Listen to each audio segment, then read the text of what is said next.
ಸ್ವಚ್ಛ ಮೂಡುಬಿದ್ರೆ ಪರಿಕಲ್ಪನೆಯೊಂದಿಗೆ ಸಾರ್ವಜನಿಕರು ತಾಲೂಕಿನ ವಿವಿಧ ವಿದ್ಯಾಸಂಸ್ಥೆಗಳ ವಿದ್ಯಾರ್ಥಿಗಳ ಮುಖಾಂತರ ಸ್ವಚ್ಛತೆಯ ಬಗ್ಗೆ ಜನಜಾಗೃತಿ ಮೂಡಿಸುವ ಕೆಲಸವನ್ನು ಮೂಡುಬಿದ್ರೆ ಪುರಸಭೆ ವಿವಿಧ ಸಂಘ ಸಂಸ್ಥೆಗಳ ಸಹಯೋಗದೊಂದಿಗೆ ನಡೆಸುತ್ತಿದೆ.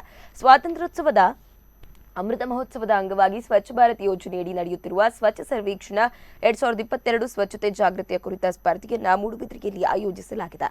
ಅದರಲ್ಲಿ ನಾಗರಿಕರು ಹಾಗೂ ವಿದ್ಯಾರ್ಥಿಗಳಿಗೆ ಸ್ವಚ್ಛತೆಯ ಬಗ್ಗೆ ಭಿತ್ತಿಚಿತ್ರಗಳನ್ನು ರಚಿಸುವ ಸ್ಪರ್ಧೆ ಪೇಟೆಯ ವಿವಿಧ ನಗರಗಳಲ್ಲಿ ನಡೆದಿದೆ.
ಉದ್ಯಾವರದ ಸೈಂಟ್ ಫ್ರಾನ್ಸಿಸ್ ಕ್ಲೇವಿಯರ್ ಚರ್ಚ್ ವಾರ್ಷಿಕ ಜಾತ್ರಾ ಮಹೋತ್ಸವ ನಡೆಯಿತು. ಜಾತ್ರಾ ಮಹೋತ್ಸವದ ಹಿನ್ನೆಲೆಯಲ್ಲಿ ಚರ್ಚ್ನಲ್ಲಿ ವಿಶೇಷ ಬಲಿಪೂಜೆ ನಡೆದವು. ಭಕ್ತರು ಆಗಮಿಸಿ ಪ್ರಾರ್ಥನೆಯಲ್ಲಿ ಪಾಲ್ಗೊಂಡರು. ಆದರೆ ರಾತ್ರಿ ಮಳೆ ಬಂದ ಕಾರಣ ವ್ಯಾಪಾರಿಗಳು ಮಾತ್ರ ತುಸು ತೊಂದರೆ ಅನುಭವಿಸಿದರು.